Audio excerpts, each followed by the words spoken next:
Hello and welcome to the Schooner Simulation. I'm your host, Michael Wittman, and today's episode is sponsored by Raycon.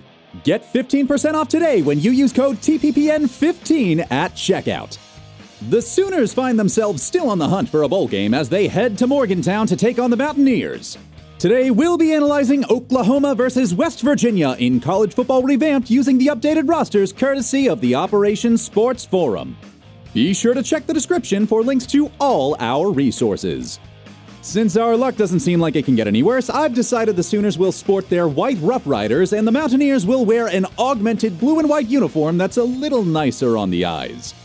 Milan Puskar Stadium will feel like a refrigerator at kickoff, and the potential for rain leading right up to the start of college game day definitely won't help.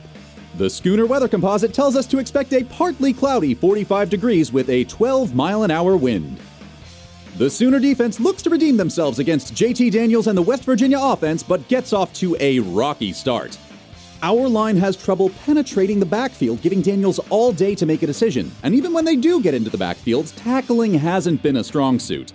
CJ Donaldson ends up being a threat too, finding holes and constantly challenging our safeties to play close to stop him from gaining more than a handful of yards.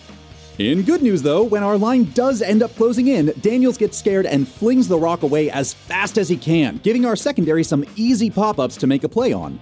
With the good and the bad already taken, our secondary is definitely the ugly. Interceptions do happen, but their assignments all across the board end up finding just enough room to make precarious situations for us. The inconsistency of our coverage makes any time that JT Daniels isn't pressured in the pocket a dangerous situation. Key Lawrence made some amazing efforts, but one man can only do so much in a team game. Our offense seems to have flipped the script this week to favor passing over running, and to little success.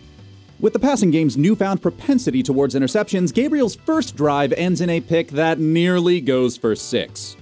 The offensive line is equally to blame, only being able to guard most assignments for first contact and sometimes not guarding them at all. The play doesn't have time to develop, and wideouts have no time to get open, resulting in throwaways to prevent a loss of yardage. This has the added effect of taking away opportunities from Gray and Barnes, as they share an abysmal backfield duty. Marvin Mims and Braden Willis, however, seem keen on this issue and put it upon themselves to get open quickly, helping us elongate our drives. Wrapping it up, our performance in key situations has us falling short and having to settle for a field goal or giving the ball back and putting even more pressure on the defense. The result of hoping one side of the ball can take up the slack of the other is that when both sides do it, everything unravels. After all the issues being exaggerated after the half, West Virginia claims victory in this lopsided matchup, 41-3. This sim seems super outlandish and concerning because we all know West Virginia is not a good team this year. But let's take a look at their other home matchups. Their only notable win was Baylor in a nail-biter that came down to a field goal.